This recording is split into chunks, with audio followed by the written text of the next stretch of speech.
বোরো মৌসুমে দিনাজপুরের হাটে সুগন্ধি চিকন ধানের দাম পেলেও মোটা ধানের কাঙ্ক্ষিত দাম না পেয়ে হতাশ কৃষক।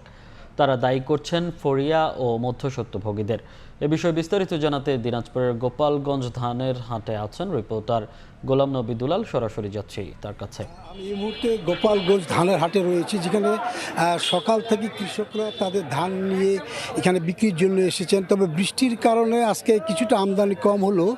কৃষকরা কিন্তু বলছেন যে তাদের যে উৎপাদিত যে ধান সেটি কিন্তু তারা যে মোটা যে ধানটি সেটার দাম তারা পাচ্ছেন না, এবং চিকন যেটা ধান সেটা ধানের কিছুটা দাম তারা পাচ্ছেন। তবে তাদের যে ক্ষোভ, তারা বলছেন যে যে হারে তাদের উৎপাদন খরচ বাড়ে, বিশেষ করে সার কীটনাশক এবং শ্রমিকের যে মূল্য সেটা বেশি থাকার কারণে তার ধানের যে দামটা যেটা পাচ্ছেন সেটা কিন্তু তাদের পোষাচ্ছে না। আজকে এই হাটে যে দামে ধান বিক্রি হচ্ছে সেটি হচ্ছে আপনার বগুড়া কাটারি, সেটি হচ্ছে সুগন্ধি চিকন ধান প্রতি মণ ১৬০০ টাকা, ৯০ জিরা কাটারি প্রতি মণ ৩১০০ থেকে ৩১৫০ টাকা, ২৮ যেটা মোটা ধান। কৃষকরা বরাবরই যেটা বলছেন যে এই ধান তাদের খুব কম দামে তাদের বিক্রি করতে হচ্ছে।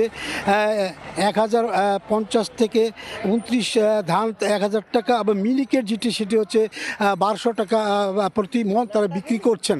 তাদের ক্ষোভ কিন্তু বরাবরই যে সরকার এই যে ধানের আবাদ তারা করছেন, কারণ বোরো মৌসুম প্রায় শেষের দিকে, এই বোরো মৌসুম শেষের দিকে হলেও কিন্তু প্রান্তিক কৃষকদের কাছে ধান তেমন নেই। আজকের হাটে যারা নিয়ে আসছেন তারা বড় বড় কৃষক, তারা ধান নিয়ে আসছেন এবং ক্রেতারাও কিন্তু তারা ধান কিনছেন। তবে কৃষকদের যেটা অভিযোগ যে মধ্যস্বত্বভোগী এবং বড় বড় ব্যবসায়ীরা তারা সিন্ডিকেট করেই কিন্তু ধানের দামটা তারা নিয়ন্ত্রণ করেন এবং তারা এই ধান কিনে তারা মজুত করেন। এদিকে মিলাররাও যেটা বলছেন যে মিল চালানোর জন্য তাদের কিন্তু আপনার এই ধান তারা কিনছেন, কিন্তু অনেকে বলছেন যে বড় বড় যারা ব্যবসায়ী বা কর্পোরেট হাউস তারা কিন্তু মৌসুমের শুরুতে আর কি পর্যাপ্ত পরিমাণের ধান তারা কৃষকদের কাছ থেকে কিনে নিয়ে তারা কিন্তু মজুত করেছেন, এবং কৃষকরা তাদের যে দামের কথা বারবার যেটা বলছেন সরকারের কাছে যে তারা যেন তাদের যে ধান, সে যে ধানটাই হচ্ছে তাদের বছরের সবচেয়ে জীবিকা নির্বাহের জন্য রাখে, কিন্তু এই ধানের দাম তারা পাচ্ছেন না।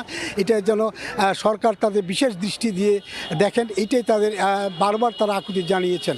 তো আমার কাছ থেকে গোপালগঞ্জ হাটের ধান কেনাবেচা নিয়ে সর্বশেষ এই ছিল।